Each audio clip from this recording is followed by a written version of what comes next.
Bismillahirrahmanirrahim.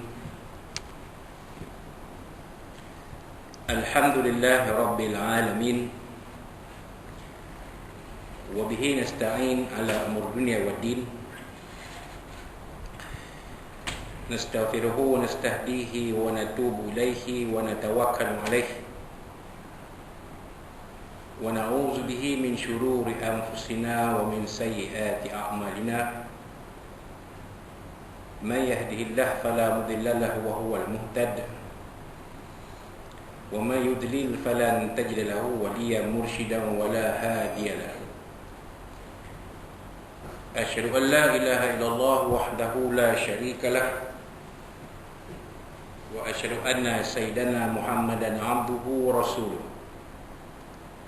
Allahumma salli wa sallim wa barik ala hadha nabiyil karim Sayyidina wa habibina wa syafi'ina wa zuhrina wa maulana Muhammadin al-Mustafa wa ala alihi wa sahbihi wa man da'a bida'watihi wa tamassaka bi sunnatihi wa jahada fi sabilillah ila yaumiddin.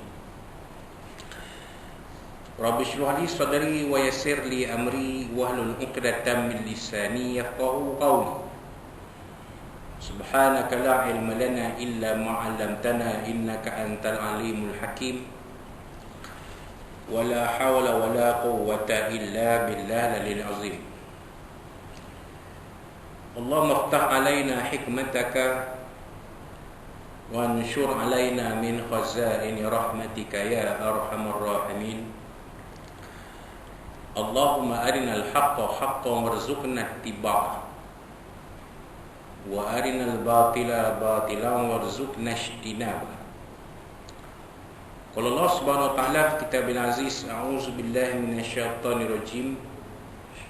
Ya ayyuhalladzina amanu la ta'kulu amwalakum bainakum bil batili illa an takuna tijaratan an qarabin minkum wala taqtulu anfusakum innallaha kana bikum rahima. Surah Azim. Tuan-tuan, puan-puan, muslimin, muslimat dan tuan-puan sidang jemaah rahmati sekalian rahimakumullah. Assalamualaikum warahmatullahi wabarakatuh.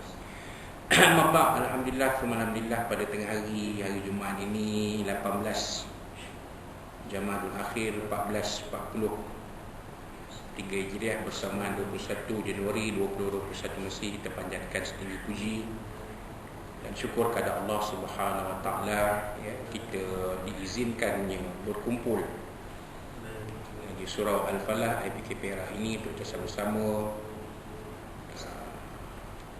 menunaikan solat fardu Jumaat yang diwajibkan ke atas sekalian kita kaum muslimin,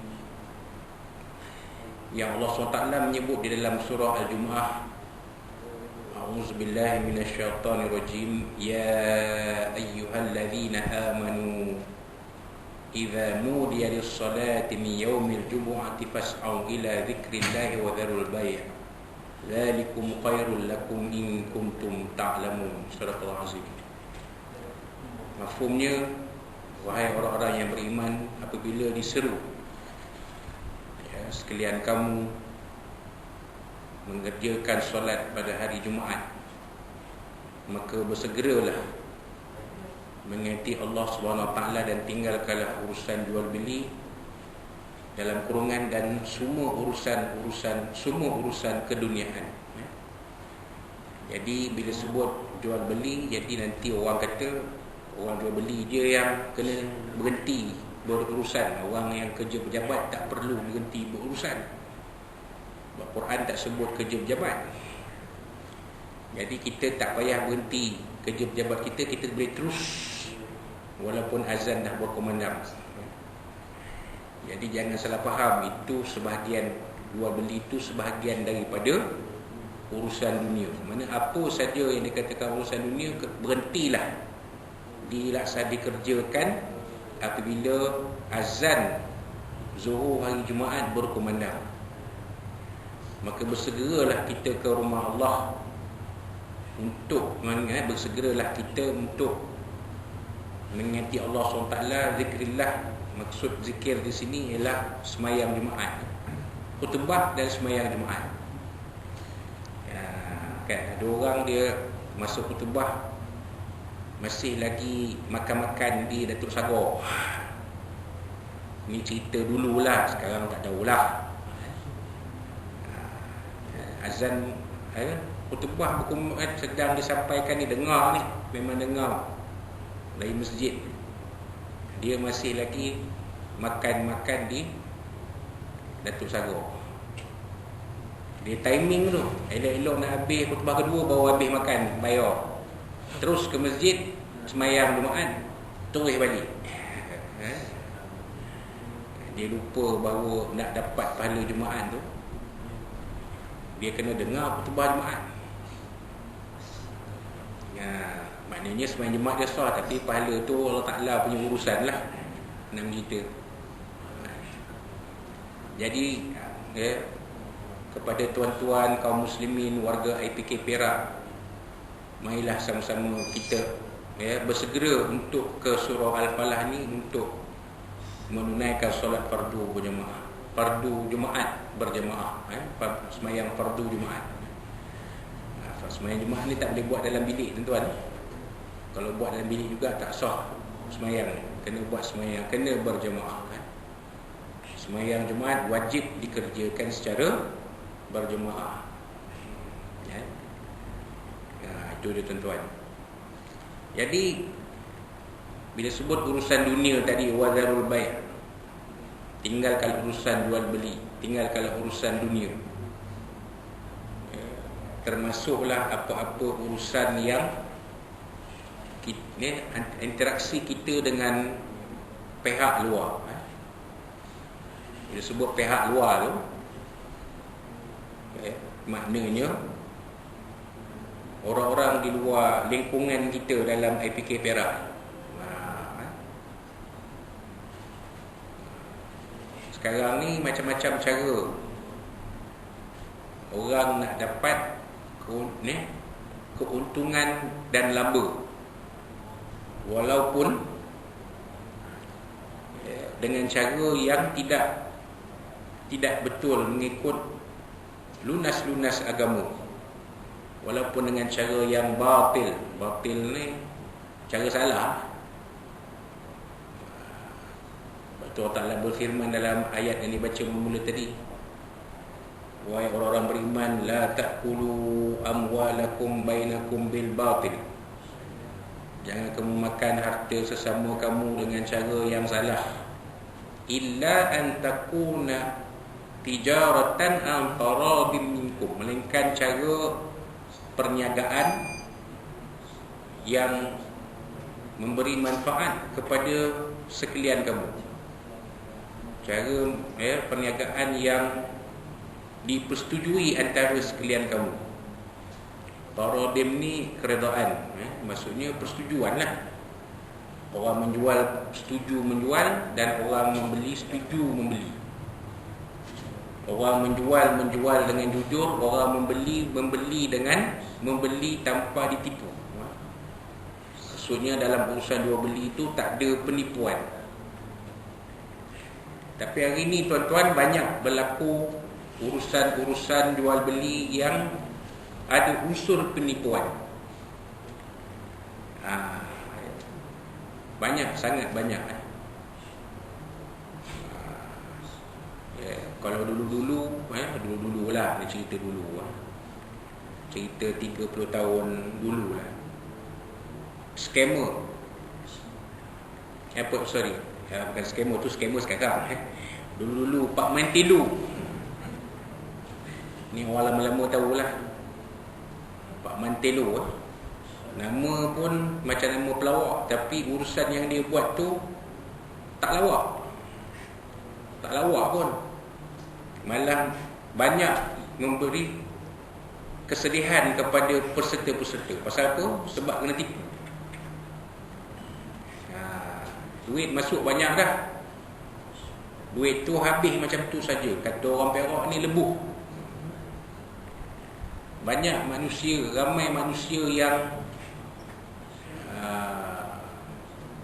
sampai jadi gila kerana ditipu dalam skim Pak Mantilo. Ni cerita dulu.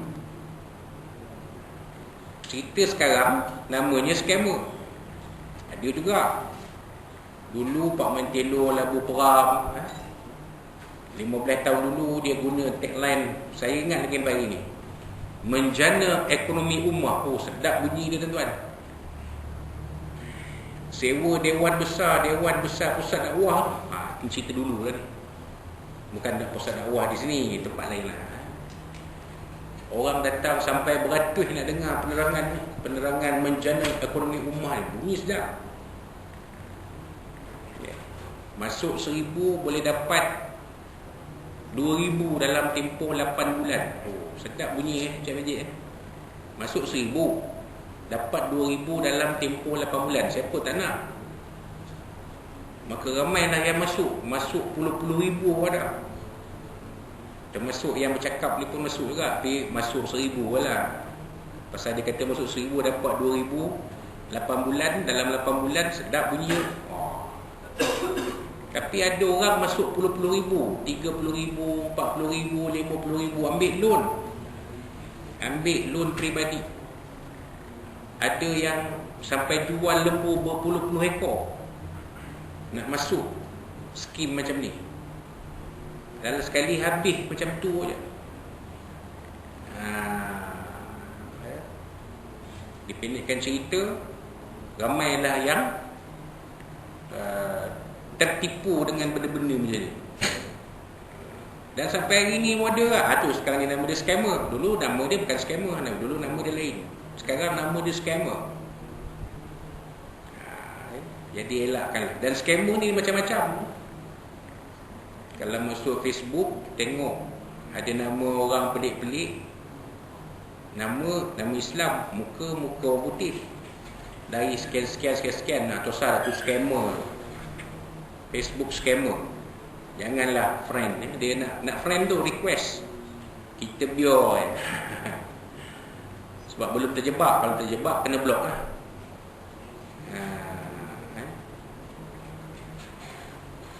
Macam-macam sekarang ni. Love scam, apa lagi, macam-macam. Cara-cara menipu ni banyak. Cara-cara orang-orang sekarang, manusia sekarang mencari duit dengan cara yang tidak betul. Banyak, sangat banyak. Jadi elakkan daripada benda-benda macam ni, supaya kita tidak terjebak dan nantinya akan mengalami kesan yang negatif, mengalami keadaan-keadaan yang menyedihkan untuk kita. Duit habis, berlaku pergolakan rumah tangga dan sebagainya. Jangan tuan-tuan, jangan terjebak dalam penipuan-penipuan yang ada sekarang. Banyak ni, macam-macam. Kadang-kadang produk-produk online pun, bila kita tengok cara-cara dia tu pun, kita rasa macam satu bentuk scammer juga. Mungkin orang atas dapat keuntungan, tapi orang bawah belum tentu dapat keuntungan. Orang atas dah tentu untung lah, tapi kita di bawah ni belum tentu dapat keuntungan. Ini pun macam-macam. Jadi kena berhati-hati. Kalau kita tanya kepada Jabatan Siasatan Jenayah Komersial, cukup banyak kes-kes berkaitan dengan penipuan online, macam-macam. Jadi jangan kita terperangkap. Itu je. Kerana bila dah terperangkap, duit dah masuk, susah dah balik dah dapat duit. Macam saya kata tadi, dapat apa ni, labu peram kan. Masuk 50,000 nak dapat balik ke 50,000? Tak dapat dah. Walaupun kita tahu mana rumah orang tu, ni ceritalah kisah benar. Ramai orang pergi. Tahu rumah si pulang-pulang ni ramai daripada tempat yang jauh-jauh datang nak cari orang ni. Tapi dia pun dah lesap ke mana tak tahu. Rumah pun berkunci. Kita dah pergi, datang dari jauh semata-mata nak menuntut duit kita daripada orang ni. Orang tu pun dah mati, orang ni pun dah meninggal. Saya nak sebut nama lah. Dia kenal orang ni. Pasal dia punya skim dia tu, tagline dia memang cantik. Macam saya sebut tadi lah, menjana ekonomi rumah. Dengar bunyi cantik, seronok kita. Kita rasa dia ikhlas nak naik, memang nak bantu kita, nak naikkan ekonomi kita. Sebenarnya satu bentuk scammer bahasa sekarang. Ingat lagi tu, mari ni nasib baik aku masuk 1,000. Kalau aku masuk 10,000 tak tahu lah, lagi pening agak. Ada orang masuk 50,000, ada yang lebih daripada itu katanya. Saya tak tahulah betul ke tak. Ramai penyawat awam yang masuk waktu itu. Ramai buat loan. Pasal masa tu dah boleh buat loan lah. Loan peribadi dah boleh buat waktu tu. Ramai ambil berpuluh-puluh ribu dah masuk. Akhirnya loan bulan-bulan kena bayar, duit terpaksa cari duit sendiri. Pasal duit daripada yang dipinjam masuk dalam labu peram tu memang terperam sampai habis. Jadi memang stres kita nanti, tertekan gitu. Macam mana nak dapat duit, pening kepala, semayang tak khusyuk, kerja tak boleh beri tumpuan, tak boleh buat kerja dengan baik sebab fikiran kita ke situ.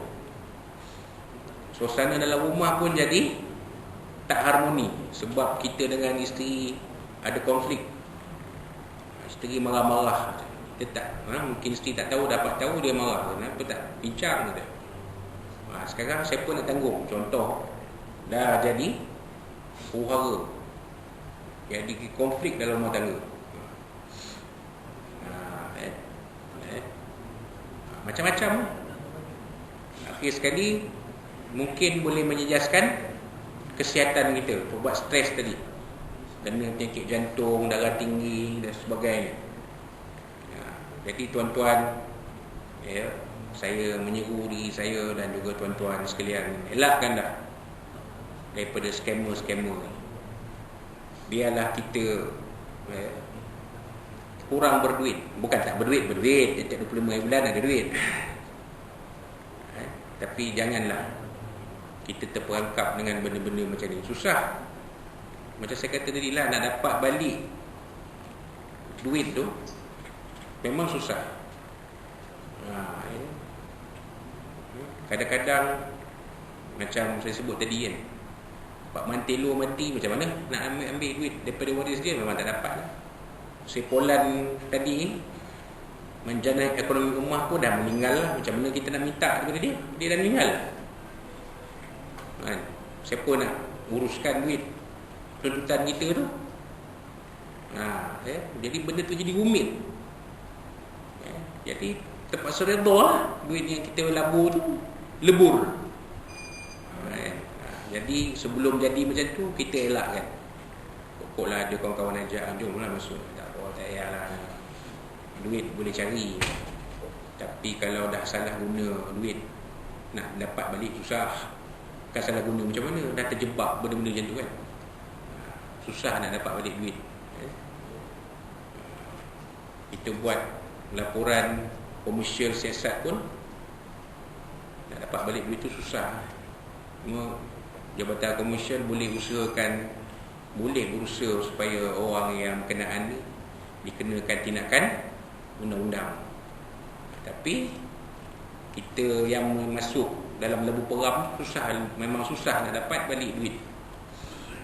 Dia tak macam kita masuk ASB kan, masuk ASB ke ataupun saham-saham bank komersial tu pun memang terjamin memang terjamin, dijamin oleh bank negara, maknanya tak akan berlaku penipuan. Akan dapat dividen tiap-tiap tahun dan sebagainya, kan? Tapi kalau jenis-jenis macam ni, elaklah. Dan juga apa-apa yang berbentuk skema lah. Kan? Jadi apa-apa yang berbentuk skema tu, kalau kita rasa tak pasti, kita tanyalah kepada Jabatan Siasatan Jenayah Komersial. Ni macam mana ni? Betul ke tak betul? Pasal mereka tahu, mereka ada pengetahuan. Dan Allah Ta'ala pun sebut dalam Quran, fas'alu ahla dzikri in kuntum la ta'lamun. Surah Al-Azim. Kalau tak tahu tentang sesuatu, tanya kepada pakar, tanya kepada ahli, orang yang tahu. Kita tak pasti benda ni, tanya pada pihak sahabat-sahabat kita di Jabatan Siasatan Jenayah Komersial. Tanya, boleh ke tak boleh benda ni, kan? Supaya kita tidak terjebak. Kalau dah terjebak, susah. Nak menyelesaikan memang susah. Itu apa yang saya nampak lah daripada pengalaman-pengalaman yang lalu. Jadi itulah nasihat terutama untuk diri saya dan untuk tuan-tuan sekalian.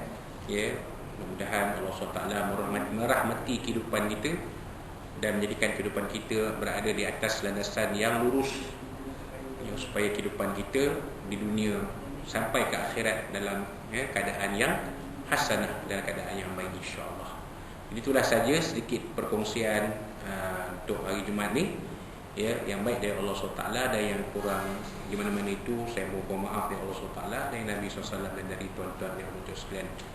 Wallahu rasuluhu ala wa barakallahu fikum. Qul qala sa'atu wa azim li wa lakum. Wabillahi taufiq. Assalamualaikum warahmatullahi wabarakatuh.